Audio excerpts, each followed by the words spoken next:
हमारे YouTube channel में आपका स्वागत है। तो देखिए आज हम बीजांड की संरचना के बारे में पढ़ेंगे। ठीक है, कल हमने स्त्री केसर के बारे में पढ़ लिया, कौन कौन से इसके भाग होते हैं और कैसे होते हैं। ठीक है, अब हम पढ़ेंगे उसमें बीजांड के बारे में कि बीजांड की संरचना कैसी होती है, उसके कितने भाग होते हैं। ठीक है, तो देखिए इसकी बीजांड की संरचना।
तो देखिए इस प्रकार से होती है बीजांड की संरचना।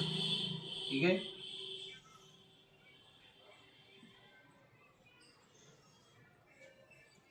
इस प्रकार से होती है देखिए बीजांड की संरचना।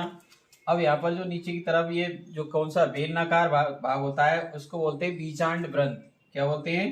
बीजांड। देखिए इधर लिख देते हैं इसको, बीजांड व्रंत। ठीक है, क्या बोलते हैं इसको? बीजांड व्रंत। यही क्या करता है, जो बीजांड ग्रंथि है उसको किससे जोड़े रखता है? बीजांड से। जो अंडाशय से जोड़े रखने का कार्य करता है किसको? बीजांड को। ठीक है, कैसा होता है, इसकी संरचना कैसी होती है? बेलनाकार होता है। कैसा होता है? बेलनाकार। उसके बाद देखिए यहाँ पर जो संरचना है ये अंदर हमारा होता है ये भ्रूण कोश। क्या बोलते हैं उसको? भ्रूण कोश बोलते हैं। ठीक है, अब भ्रूण कोश और बीजांड व्रंत, भ्रूण कोश और बीजांड या बीजांड और बीजांड व्रंत को जोड़ने का कार्य कौन करता है? जिस जहां से जुड़ा होता है उसे बोलते हैं नाभिक। क्या बोलते हैं अपन? नाभिक। ठीक है, जैसे जो बीजांड और बीजांड व्रंत जुड़े होते हैं। ठीक है, बीजांड और बीजांड व्रंत जुड़े होते हैं इस भाग से, इसको क्या कहते हैं? नाभिक कहते हैं। ठीक है, अब देखिए दोबारा से कि इस पर क्या पाए जाते हैं? दो आवरण पाए जाते हैं। क्या पाए जाते हैं? अध्यावरण। ठीक है, क्या पाए जाते हैं इसमें? अध्यावरण पाए जाते हैं। तो एक तो होता है देखो जो बाहर होता है उसको तो बोलते हैं बाह्य आवरण।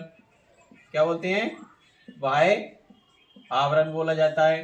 ठीक है, और जो अंदर आवरण होता है उसे बोलते हैं अंतः आवरण। क्या बोलते हैं? अंतः आवरण। ठीक है, अब जो भ्रूण कोश के बाहर जो जितना भी जो भाग होता है उसको बोलते हैं अपन बीजांड काय। क्या बोलते हैं? बीजांड काय। क्या बोला जाता है इसको? बीजांड काय। अब ये बीजांड काय वाला भाग है कौन सा? ये वाला भाग। ये क्या करता है? बाह्य आवरण और अंतः आवरण का क्या करता है? निर्माण करता है। कौन करता है? बीजांड काय क्या करता है? बाह्य आवरण और अंतः आवरण का क्या करता है? निर्माण करता है। ठीक है, अब इसको देखो बीजांड काय कैसे कहते हैं? भ्रूण कोश और बाह्य आवरण के बीच में जो भाग होता है उसे क्या कहते हैं अपन?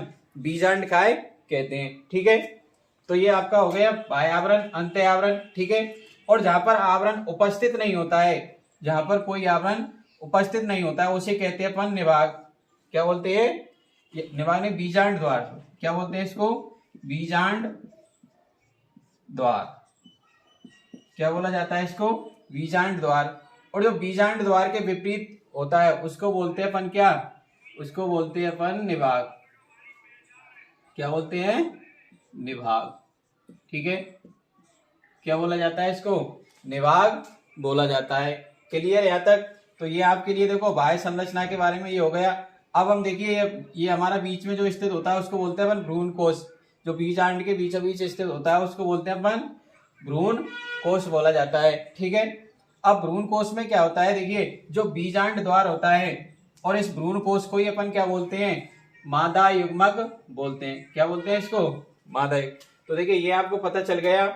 अब हम देखिए इसके बारे में पढ़ेंगे, किसके बारे में, भ्रूण कोश के बारे में। तो ये क्लियर हो गया। देखिए बीजांड ग्रंथ जो लंबी बेलनाकार संरचना होती है उसे क्या कहते हैं, बीजांड ग्रंथ कहते हैं। ठीक है, और बीजांड ग्रंथ और बीजांड जिस भाग से जुड़ा होता है उसे क्या कहते हैं, नाभिक कहते हैं। क्या कहते हैं, नाभिक। ये बीजांड ग्रंथि किससे जुड़ा होता है, जो अपन की अंडाशय होती है उसी से क्या जुड़ा होता है, ये बीजांड ग्रंथ जुड़ा रहता है। ठीक है, और इसमें कितने आवरण होते हैं, तो दो आवरण होते हैं। एक तो होता है बाह्य आवरण और एक होता है अंतः आवरण। ठीक है, अब बाह्य आवरण और अंतः आवरण का निर्माण कौन करता है, तो बीजांडकाय करता है। बीजांडकाय किसे कहते हैं, भ्रूण कोश के बाहर जो भाग स्थित होता है उसे क्या कहते हैं, बीजांडकाय कहते हैं। क्या कहते हैं, बीजांडकाय कहते हैं। ठीक है, अब जो जहां पर जो कोई आवरण क्या, जहां पर कोई आवरण नहीं होता है, कोई सा आवरण नहीं होता उसे कहते हैं अपन बीजांड द्वार। देखो ऐसे स्थान पर क्या है, कोई सा आवरण उपस्थित नहीं है तो उसे क्या कह रहे हैं अपन, बीजांड द्वार कहते हैं। और बीजांड द्वार के विपरीत भाग होता है उसको क्या बोलते हैं,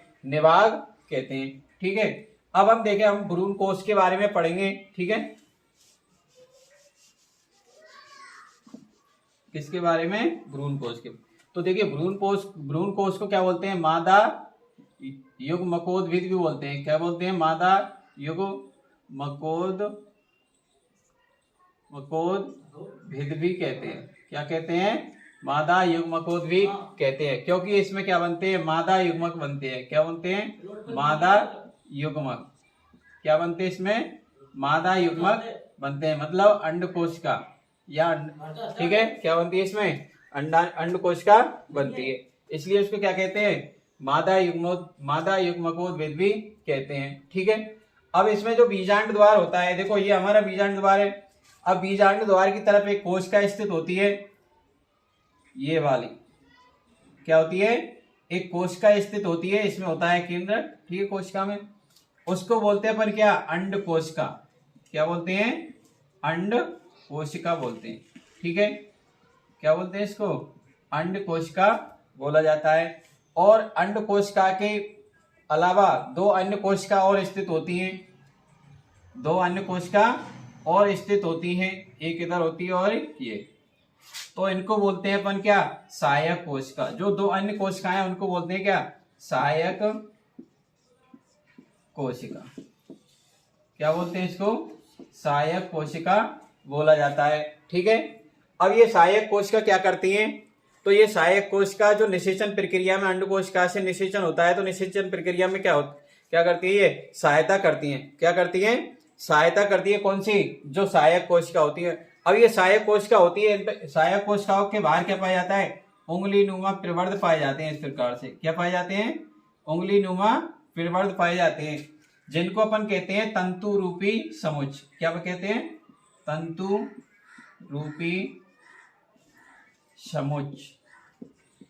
क्या कहते हैं, तंतु रूपी समुच्च। जो तंतु रूपी समुच्च, इनका काम क्या है, ये क्या करते हैं, बीजांड से पोषक पदार्थों को अवशोषित करके और भ्रूण कोश को क्या कराते हैं, उपलब्ध कराते हैं। क्या कराते हैं, उपलब्ध कराते हैं। और ये तंतु रूपी समुच्च होते हैं, यही क्या करते हैं, कुछ ऐसे रासायनिक पदार्थ उत्सर्जित करते हैं। कौन से, ये तंतु रूपी समुच्च ऐसे पदार्थ उत्सर्जित करते हैं जिससे क्या है, जो पराग नलिका होती है, क्या होती है, पराग नलिका।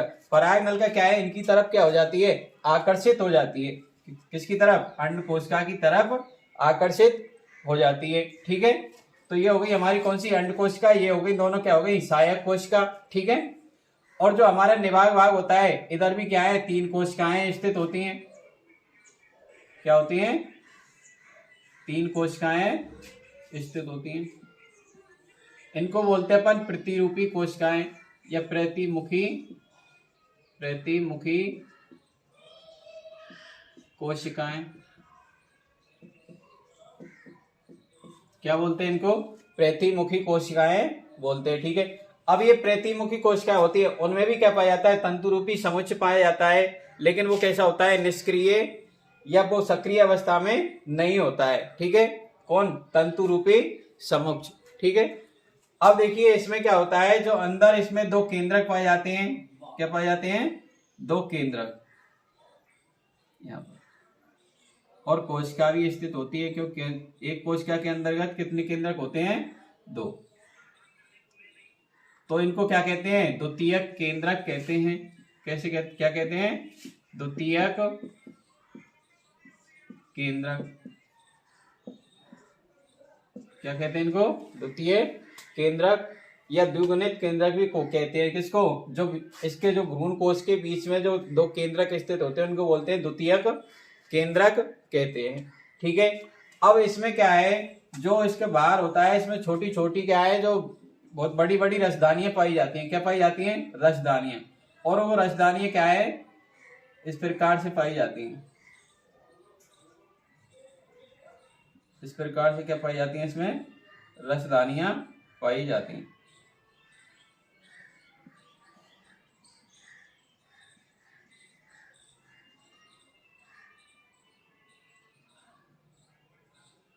इस प्रकार से क्या पाई जाती हैं? इसमें रसदानियां पाई जाती हैं। ठीक है, और इन रसदानियों की वजह से क्या है, जो केंद्रक कहां पर स्थित होता है?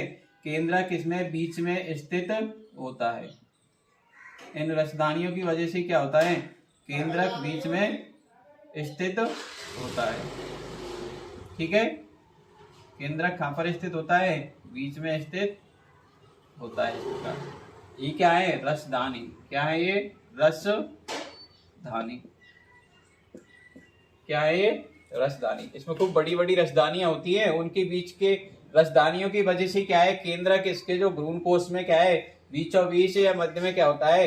स्थित होता है। ठीक है, अब आपसे पूछा जाए कि इसमें भ्रूण कोश में या बीजांड में, एक बीजांड में कितनी कोशिकाएं स्थित होती हैं? एक बीजांड में कितनी कोशिकाएं स्थित होती है? कितनी कोशिकाएं होती हैं? तो देखिए 1 2 3 4 5 6 7, तो कितनी कोशिकाएं होती हैं एक बीजांड में? 7 कोशिकाएं स्थित होती हैं। अब आपसे पूछा जाए कि केंद्रक कितने होते हैं, तो देखिए 1 2 3 4 5 6 7 8, तो केंद्रक कितने होते हैं? केंद्रकों की संख्या होती है इसमें 8। केंद्रकों की संख्या कितनी होती है? 8। ठीक है, तो ये आपके समझ में आ गया होगा, जो हमारी क्या थी? बीजांड की संरचना थी। ठीक है, क्लियर? वीडियो अच्छी लगी हो तो लाइक, शेयर और कमेंट जरूर करें। आगे और कौन कौन है भाई?